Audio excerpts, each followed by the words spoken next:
রাতে ঘুমাতে যাওয়ার আগে 1 চা চামচ কালো জিরার সাথে শুধুমাত্র একটি ম্যাজিক মশলা এলাচ সেবন করবেন। এই আয়ুর্বেদ চিকিৎসার উপরে যদি আপনি ভরসা রাখতে পারেন তবে বিশ্বাস করুন বা না করুন আপনার কোটি কোটি টাকা বেঁচে যাবে, কোনো রোগের জন্য ডক্টরের কাছে যেতে হবে না। ভিডিওটি এতটা গুরুত্বপূর্ণ যা না দেখলে বুঝতে পারবেন না। বহু রোগের চিকিৎসায় কালোজিরা এবং এলাচ ব্যবহার করা হয়ে থাকে। সঠিক নিয়মে আপনিও ব্যবহার করুন, উপকারিতা পেতে বাধ্য হবেন।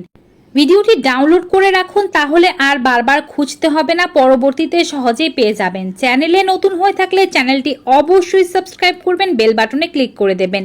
ফেসবুক পেজে আমাদেরকে ফলো করতে কিন্তু ভুলবেন না। চলুন শুরু করা যাক। আগে জানতে হবে কোন কোন রোগের ক্ষেত্রে এই ম্যাজিক মশলা আমাদের দেহের মধ্যে কাজ করে।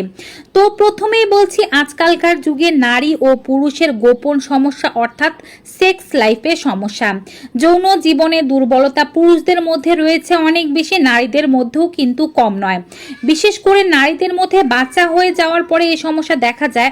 নারীদের মধ্যে আবার হরমোনাল ইমব্যালেন্স হয়, পিসিওডি, পিসিওএস এর সমস্যা, ডিম্বের কোয়ালিটি খারাপ হওয়া, বাচ্চা না হওয়া, বন্ধ্যাত্ব, পুরুষদের মধ্যে ইনফার্টিলিটি, সকল সমস্যার সমাধান করবে কালো জিরা এবং এলাচ। শুধু সঠিক নিয়মে খেতে হবে। এছাড়াও কালো জিরা ও এলাচ সেবনের মাধ্যমে খুবই সহজে আপনার ডায়াবেটিস কন্ট্রোলে চলে আসবে। এটি নিয়ম করে সেবন করতে হবে। 7 থেকে 14 দিন ডায়াবেটিসের মাত্রা বাড়বে না, আপনি সুস্থভাবে জীবনযাপন করতে পারবেন। এটি কোলেস্টেরলকে কমাবে অর্থাৎ রক্তের চর্বির মাত্রাকে একেবারেই কমিয়ে দেবে, যার ফলে হার্টের ব্লক থাকলে তা খুলে যাবে, হার্ট অ্যাটাক হবার আশঙ্কা থাকবে না এবং ব্রেন স্ট্রোক হবার আশঙ্কাও থাকবে না।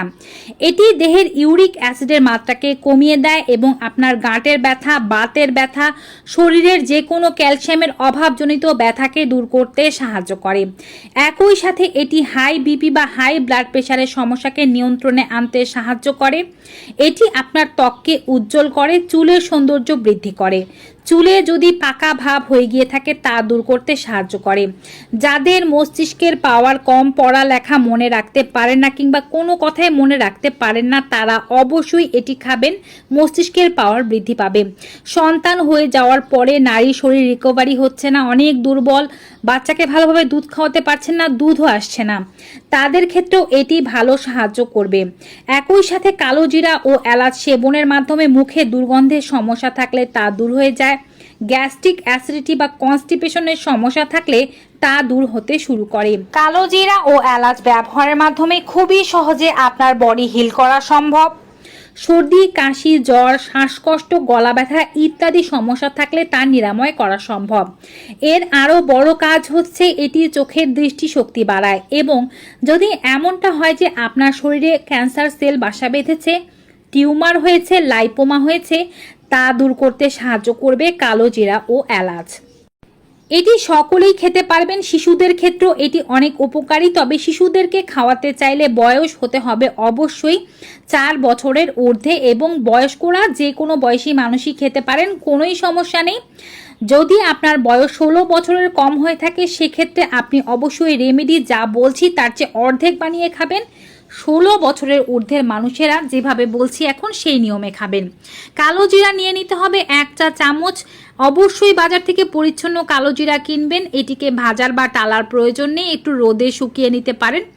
1 চা চামচ কালো জিরার জন্য এলাচ ব্যবহার করবেন, একটি ছোট সাইজের এলাচ হলে 2টি। পরিপূর্ণ এলাচ ব্যবহার করতে না চাইলে ভেতর থেকে বীজ বের করে নিতে পারেন, কোনো সমস্যা নেই। যেভাবে বললাম, একটি এলাচের বীজের সাথে অথবা একটি সম্পূর্ণ এলাচের সাথে 1 চা চামচ কালো জিরা নিয়ে এটিকে আপনি দাঁতে চিবিয়ে খাওয়ার চেষ্টা করতে পারেন। যদি দাঁতে চিবিয়ে খেতে অসুবিধা হয় তবে সমস্ত রেমেডিগুলো ব্লেন্ডারে ব্লেন্ড করে তারপরে জলে গুলেও খেতে পারেন। রাতে ঘুমাতে যাওয়ার ঘন্টা খানেক আগে খাবেন। তবে 2 ধরনের রোগীরা আলাদাভাবে খাবেন, যাদের শরীরে প্রচুর ব্যথার সমস্যা আছে এবং যাদের যৌন দুর্বলতা আছে তারা এটিকে খাবেন। দুধের সাথে খেলে ভালো উপকারিতা পেতে পারবেন। ফুল ক্রিম মিল্ক নিয়ে নেবেন, সাথে 1 চা চামচ পরিমাণে কালো জিরা এবং এলাচের বীজ অথবা পূর্ণ এলাচ মিলিয়ে সবকিছুই কিন্তু দাঁতে চিবিয়ে খেতে হবে। এখন দুধের সাথে হয়তো আপনাদের এগুলো দাঁতে চিবিয়ে খেতে অসুবিধা অনুভব হতে পারে, সেক্ষেত্রে আপনারা চাইলে কিন্তু এগুলোকে ব্লেন্ডারে গুঁড়ো করে নিতে পারেন। একেবারে 1 মাসের রেমেডি একেবারে বানিয়ে ব্যবহার করতে পারেন, 1 মাসের ঊর্ধ্বে রেমেডি বানাবেন না। ব্যবহার যখন শুরু করবেন 14 দিন পর্যন্ত খেয়ে যাওয়া ভালো, তবে খেয়ে ছেড়ে দিলে হবে না। ছোট ছোট রোগ যেগুলো অল্পতেই ভালো হয়ে যায় সেক্ষেত্রে আপনারা হয়তো 14 দিন খেয়ে ছেড়ে দিবেন, কোনো সমস্যা নেই। কিন্তু বড় বড় রোগ যেমন শরীরে ক্যান্সার, টিউমার, ডায়াবেটিসের সমস্যা, হাই প্রেশারের সমস্যা, শরীরে বিভিন্ন অঙ্গে ব্যথা করছে, কিংবা যাদের ব্রেন পাওয়ার তেমন একটা ভালো না, যৌন দুর্বলতা রয়েছে, তারা 14 দিন খাওয়ার পরেও প্রত্যেক সপ্তাহে অন্তত পক্ষে 2 দিন করে চালাবেন, পূর্ণভাবে রোগ থেকে নিরাময় না লাভ করা পর্যন্ত। যে কোনো রেমেডি টানা 6 মাসের পরে আমরা খেতে নিষেধ করি। 6 মাস পরে আপনারা অন্য একটি রেমেডি ব্যবহার করবেন। চ্যানেলে অনেক রেমেডি আছে, আপনাদের পছন্দ অনুযায়ী একটি বেছে নিন, ব্যবহার করুন। 6 মাস পরে 2 মাসের গ্যাপ দিয়ে আবার রেমেডি শুরু করতে পারেন, কোনো সমস্যা হবে না। এই দুটো যে এতটাই মহামূল্যবান ঔষধ, যদি আপনি এই কথাটি প্রথমবার জেনে থাকেন অবশ্যই ভিডিওটি লাইক দিবেন এবং ভিডিওটি বেশি বেশি সকলের সাথে শেয়ার করে দেবেন। নতুন ভিডিও নিয়ে আবার হাজির হব আপনাদের মাঝে। বিদায় নিচ্ছি, সবাই ভালো থাকুন, সুস্থ থাকুন। Good bye and take care.